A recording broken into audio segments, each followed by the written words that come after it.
Bismillahirrahmanirrahim. Assalamu alaikum and welcome back to the second segment of Perspectives. Today we are discussing a very interesting topic, something which stirred up the media globally a few years back. Hijab or no hijab, veil or no veil in France. Now we will be going back to Sister Mariam, who 2 months ago has recently moved from France, and we will be posing questions to her directly.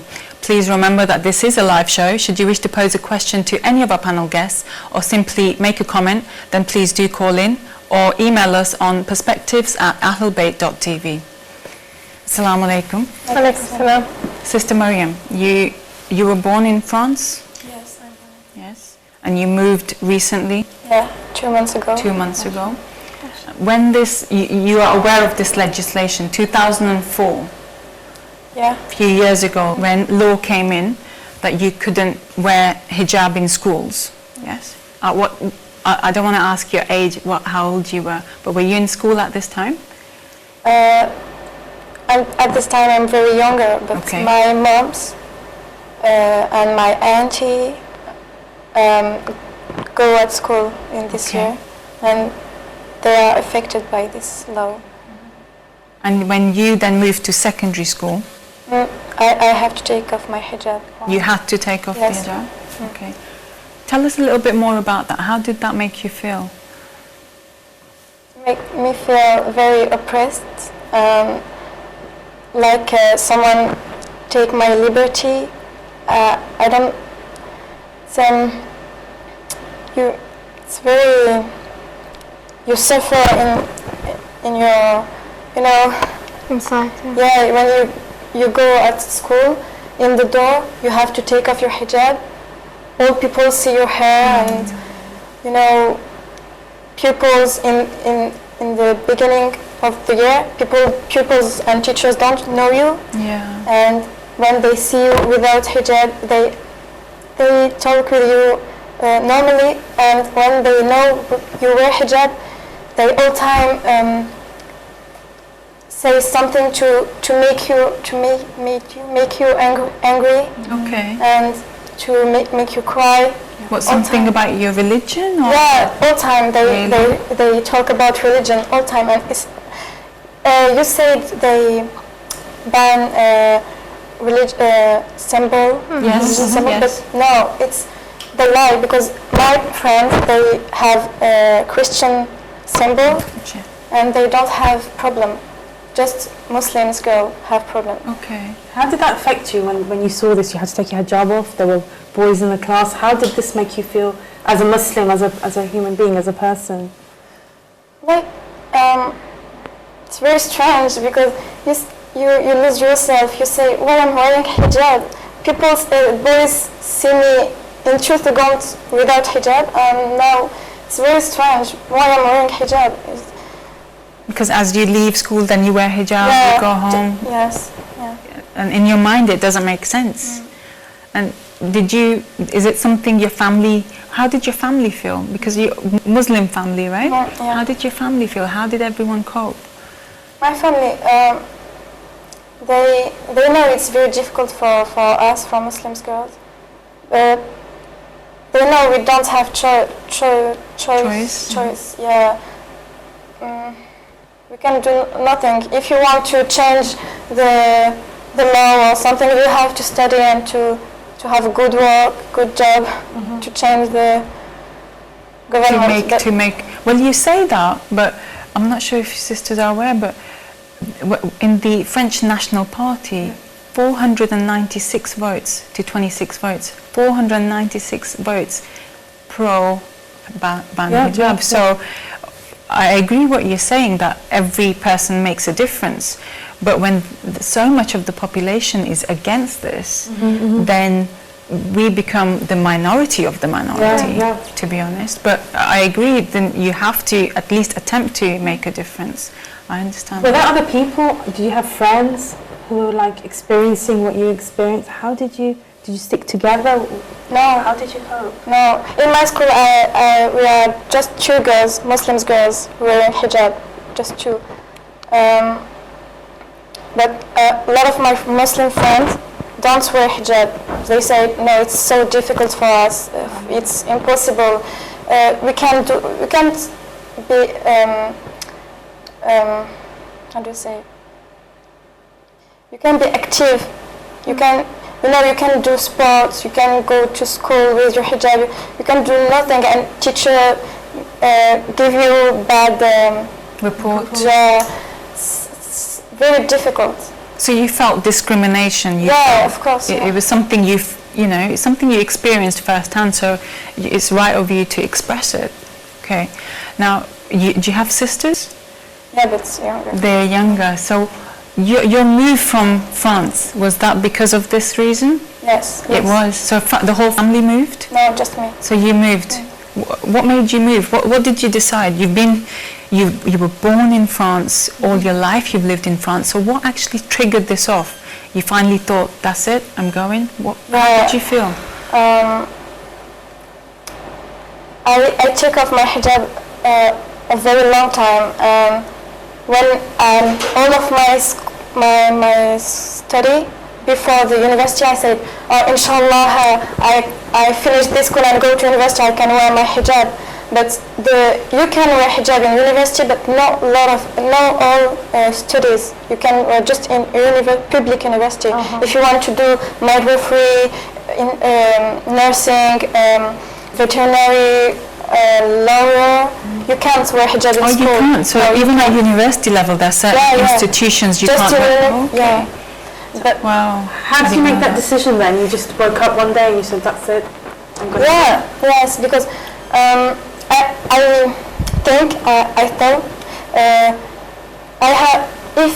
because I want to become midwifery, if I do my studies, I have to take off my hijab again in university, and after that in hospital I have again to take off my hijab. I said, no, I don't want to take off my hijab all of my life. I want to do what I want to do. For that I come here. And for people to understand why you would make a move from France to this country, why is hijab that important? Why do you want to wear hijab? If you've moved away from your family, is it that important that you would rather be away from your family but wear hijab? How would you explain that to people who don't understand? For me it's important to wear hijab because first Allah said to Muslims to wear hijab. It's important. I know all the sorry. It's okay. rules, the law about hijab? Yeah, I know why I'm wearing hijab. The reason. Yeah, I know the reasons. And also, I don't want to do what the government want me to do. It's not. I think if someone come to you to some people and say you wear blue trousers all the day, no one wants this. You want to choose yourself, and also I don't know how to explain. And you want to be free spiritually, right? Yeah. Spiritually, it's your right. Everyone has a right. The way we have a right to breathe, we have a right. There's basic human rights that we want to be able to express our religious beliefs. So when somebody else comes and says, no, you're not allowed to do that, especially when it's not to do with wearing a watch or a ring, it's something which we have been commanded by our God that we must wear it, right? Then I think it's quite cheeky for us to be able to just live in that society and just to ignore that. And the choice you made is quite a significant one, because most French sisters that we know have made that choice. Sure. Because you move away, and it's something, Sister Fatemeh, you were discussing earlier on about the choices. I think I'm moved by, first of all, your courage. Completely gobsmacked how you're so courageous, someone so young, made such an important decision. So I think before we end the show, it's important for you to give out some message to the viewers. But secondly, why I was so moved is because in this country we have freedom to wear hijab, but a lot of sisters choose not to. They chose to be without hijab. although they have the freedom, but someone like yourself in a country where your education's been impacted, you're away from your family now, your friends, everything, your youth, everything, you know, language, that's been taken away from you, but you're happy because you have hijab. For me,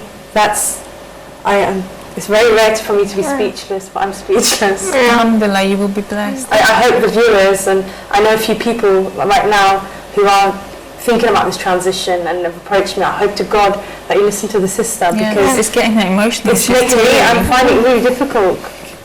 Yeah. So, I know you've interviewed lots of people in your hijab campaign, but something like this. It's really rare to find people that are passionate about hijab. And like you said, that we have sisters, like what the sister said, they struggle so much to wear hijab. They go through a lot emotionally, and we have all the freedom in the UK, and some sisters take advantage of hijab. There's many sisters now that are taking off hijab from our community, and you find that we have the freedom, yet we are not doing it. There's sisters that are struggling, like the sister next to me, and she went through everything. Bless you. And we have a caller on the line. So, Assalamu alaikum. sorry. I want to congratulate you all on this special day, and most of all I just wanted to say that I'm just totally gobsmacked by what I think it was Sister Mariam, about her actually taking that step to move, because I know it sounds like, she makes it sound very easy, but I'm sure it must have been very hard. And there are lots of people out there, and I just think you're a great role model, and inshallah I hope you help us guide us all so that we can take that step as well, because as Sister Fatemeh said, in this country we have the liberty of wearing hijab, and a lot of us choose not to wear it. And I just thought it was amazing the way she said that she felt like it had, infringed her oppression, she felt oppressed by not wearing the hijab, whereas a lot of us think the opposite. So I just hope you can actually guide us so that we can all follow your footsteps as well. And thank you for all of you for guiding us. Thank you. Thank you very much. Thank you for calling in, sister. Thank you very much for your kind words. Sister Mariam? Okay, look at the impact you're making. Yes? Yeah, it's, So if people are in the similar boat, or they want a little bit of inspiration, maybe moving a country might be too much of a dramatic change for them, or leaving their family. What did you feel in your heart when you made this decision? What made you so strong for you to make this decision? what made me strong? To know I can maybe change something. If I come here, I can be motivated to do my studies and become midwifery, maybe, inshallah. And if I'm midwifery and go back in France, and they will listen to me more if I'm just someone who stay at home. They want this. They want Muslim people stay at home and don't will be someone. Yeah. And also it's a very difficult decision, like you said, because I had the choice to stay and to again and again protest and fight with them, or to come here and to study without my family. It's true choice, very difficult, but in my heart I'm also very sad because I can't, because I let my brother and sister to protest, to have this difficulty without me. It's difficult. So you feel you've abandoned them at the same time, but you feel that this move is greater for what you're inspiring to do. You want to be something and be somebody whose voice can be recognized and be powerful enough to actually make the decision, and someone who they will look up to, and your words will count, instead of just being a normal resident of France, which you feel that demonstrations and nothing has actually helped. Nothing's helped. They don't listen to me, to us, all of Muslims. Yes. Debate, protests, all things. They never answer to listen to us. I think you're undermining your strength. I think it's important to be educated and go back. Absolutely. But I think what you're doing now is very important, and maybe reaching out to fellow sisters, other sisters who are in your position. I know we have social media, we have other ways you can provide support or a voice. I think a lot of people lack that. I think the other sister on the phone, they don't appreciate those rights that they have. I think I know inshallah you will achieve your profession that you want, But I think even now, there's so much good that you can do just for speaking and sharing your story. I know we have another caller on the line. Assalamu alaikum. Assalamu alaikum. Wa alaikum salam. Assalamu alaikum, brother. Wa alaikum salam, sisters. How are you feeling? Alhamdulillah. Thank you for calling. Yeah, just a brief comment. I spent some time in France. I went there on holiday to Paris and Toulouse. And recently, I went over to Tunisia and Algeria. I came back like last week. What I saw in France was that the Muslim community was very, very strong there. The girls, the ladies, they wore the niqab, they wore the hijab. And, you look good. Like I said, I spent some time, I went on holiday to Tunisia and Algeria. And they're the same peoples from North Africa living in France. And them same people, they're different in Tunisia and Algeria. They didn't really have their headscarves on or cover themselves. And that got me thinking. I was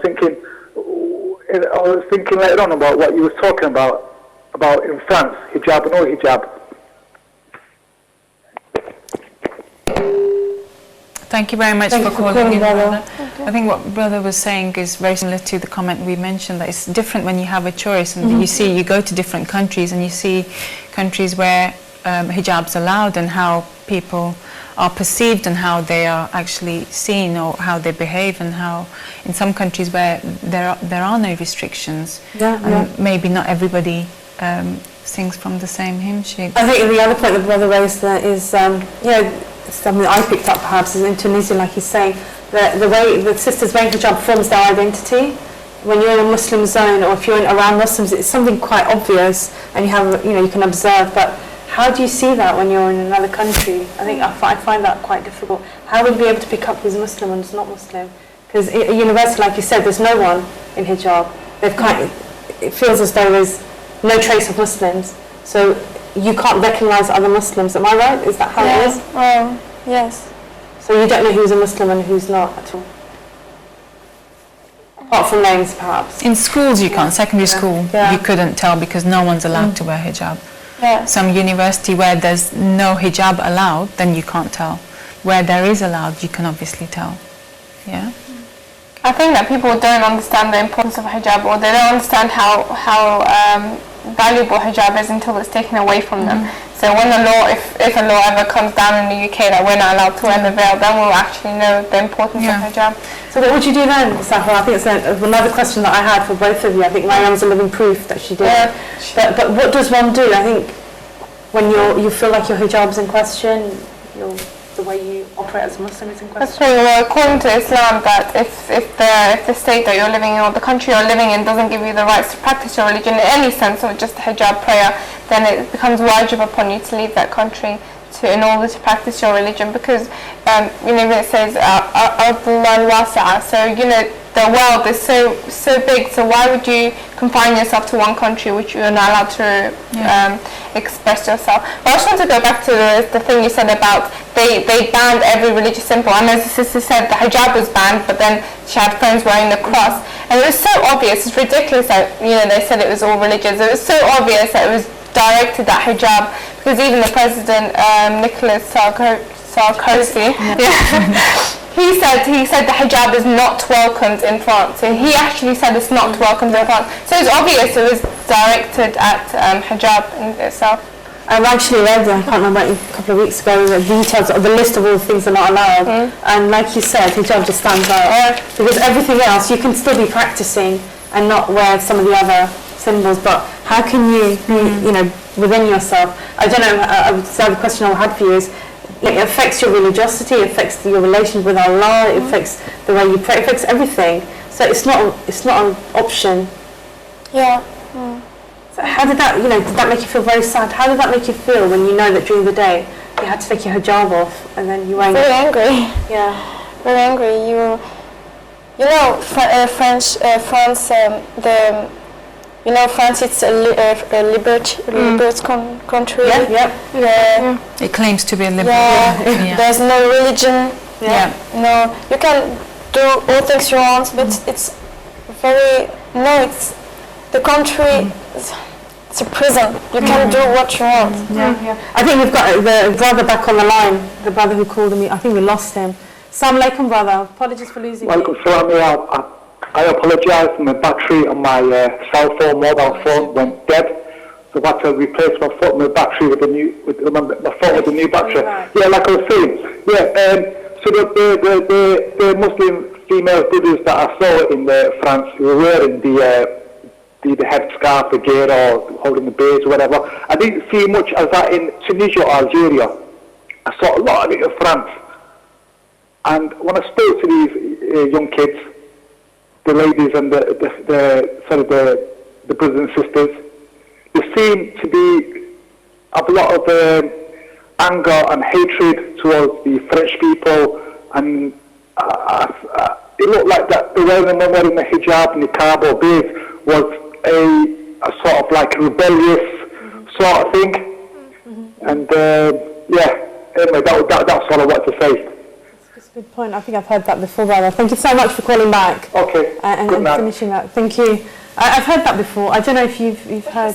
I don't understand all things. Towards the end, the point that I'm referring to is he said a lot of the French perhaps think that sisters wear hijab to be rebels, to kind of, not because they want to follow perhaps the deen, but they want to rebel against the government. What do you think, having seen it?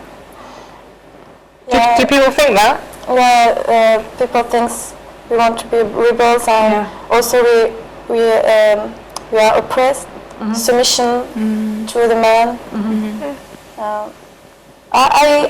When people say that, I explain to them, and they understand, because when they know you're the same when you wear headscarf and when you don't wear hijab. They know you're the same. Why they want you to take off your hijab? You just have to. You said it's a minority, but I think now. My generation, no Muslims, people, all of my friends, no Muslim, Jewish, Christian, athei, they understand. They want to protest with us. That's the question I wanted to ask her. The French girls in your class, did they understand you or were they against you? No. In the beginning. When they know I wear hijab, they don't want to talk to me. They say, "Oh my God, what she's doing." And after I have to show them I'm the same. I am the same. I'm not bad. I'm just wearing something. It's for me. It's not. Because they got to know you without the hijab. They realize not some And after they know me, they like me, and they all time ask, all Muslims go, they ask us about Islam and why you wear hijab, why you have to do this, no. And you explain to them very simply, and they understand. It's good, it's true. It's not, just in the beginning what they say, TV and government, I think she's sorry. It's because you're a living example of what you're stating. I know we're reaching the end of the show, so just let everyone know. And it's quite similar to what we were saying, Sister Zahra. That now that the country France has obviously made massive change in relation to secondary schools, and now last year's legislation, Belgium also. Netherlands, Barcelona, and it was something which affected the global Muslim and non-Muslim domain. So there is a fear in the UK that maybe it might come to UK, maybe something to do with veil, not that as far-fetched as hijab. But what could we do, apart from putting forward our views and explaining from the sisters' point of view, how can we make more of an awareness so that this doesn't happen? I feel like what the sister said at the beginning, people think that you are alienating yourself from society, or kind of you're not integrating within society, but I think once you prove yourself that we are part of you, we are part of society, we can integrate with society even with our hijabs on, then people become to warm up to. I just wanted to say one thing, that many people haven't heard the views of the sisters actually living, so I'm so glad that she has spoken, and we need to have a voice. I think, I know we're on the last minute of the show, but I think it'd be great to also have Sister Mariam back after you've stayed here a little bit longer to compare and see how you've established yourself and how you've improved your lifestyle according to your beliefs. So I know we're at the end of the show now. It's been great having you both on the show, as always. And inshallah we can get to see Sister Mariam again. I know we'll be seeing more of Sister Zahra. But I can't believe it's the end of the show. That went very quick. Yeah, so there was so much we wanted to ask you. I hope the viewers can engage with us and write to us on our email address. Join us next week for another jam-packed show with more guests and more exciting topics. Assalamu alaikum from myself and the rest of the guests. Assalamu alaikum.